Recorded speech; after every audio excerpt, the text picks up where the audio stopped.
Olá amigos e irmãos, bem-vindos ao canal Elucidar. Não se esqueçam, deem like, se inscreva no canal, toque no sininho e toque também em todas, para receberem todas as notificações. Se gostarem, compartilhem. Não procureis os gentios. Jesus enviou seus 12 apóstolos após lhe ter dado as seguintes instruções. Não procureis os gentios, e não entreis nas cidades dos samaritanos, mas ide antes as ovelhas perdidas da casa de Israel. E nos lugares onde fordes, pregai, dizendo que o reino dos céus está próximo. Mateus 10, de 5 a 7. Jesus prova em muitas circunstâncias que os seus ensinamentos não estão voltados somente ao povo judeu, mas abrangem toda a humanidade. Se ele disse aos apóstolos para não irem aos pagãos, não foi por desprezar a conversão deles, o que seria pouco caridoso.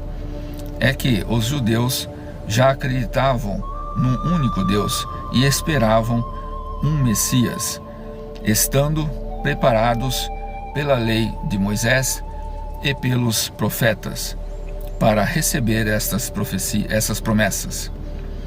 Entre os pagãos, como não houvesse base, tudo estava por fazer, e os apóstolos ainda não estavam suficientemente esclarecidos para uma tarefa tão difícil. É por isso que ele lhes disse: ide as ovelhas desgarradas de Israel, ou seja, ide semear em terreno já desbravado, sabendo que a conversão dos gentios viria a seu tempo. De fato, mais tarde, foi no próprio centro do paganismo que os apóstolos foram plantar a cruz. Estas palavras podem também se aplicar aos seguidores e aos propagadores do Espiritismo, para os quais os incrédulos sistemáticos, os zombadores obstinados, os adversários interesseiros, são o que eram os gentios para os apóstolos, e seguindo-lhes o exemplo, devem procurar primeiramente seguidores entre as pessoas de boa vontade, que desejam a luz e que têm um germe fecundo de fé, e cujo número é grande. Não devem perder tempo com os que se recusam a ver e a ouvir, e tanto mais resistem por orgulho, quanto mais se parece dar valor à sua conversão.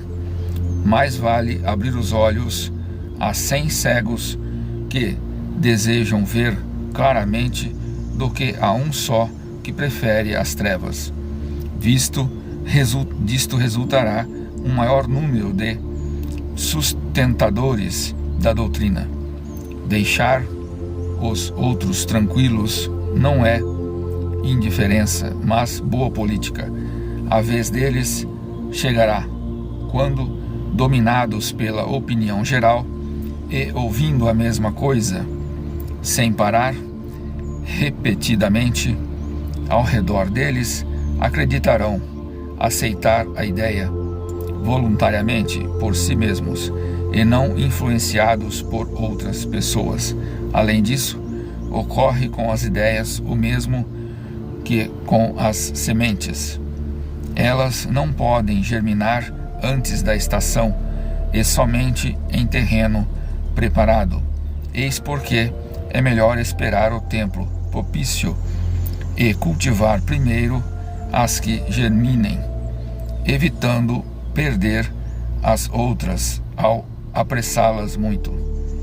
No tempo de Jesus, em consequência das ideias restritas e materiais da época, tudo era limitado e localizado. A casa de Israel era um pequeno povo. Os gentios eram também pequenos povos, vizinhos. Hoje, as ideias se universalizam e se espiritualizam. A nova luz já não é privilégio de nenhuma nação. Para ela não existe mais barreira. O seu foco está em todos os lugares, e todos os homens são irmãos. Mas os gentios também não são mais um pequeno povo. Eles são agora uma opinião que encontramos em muitos lugares, sobre a qual a verdade triunfa pouco a pouco, como o cristianismo triunfou sobre o paganismo. Não é mais com as armas de guerra que são combatidos, mas com a força da ideia. Não se esqueçam, deem um like e se inscrevam no canal. Um grande abraço, que Deus abençoe.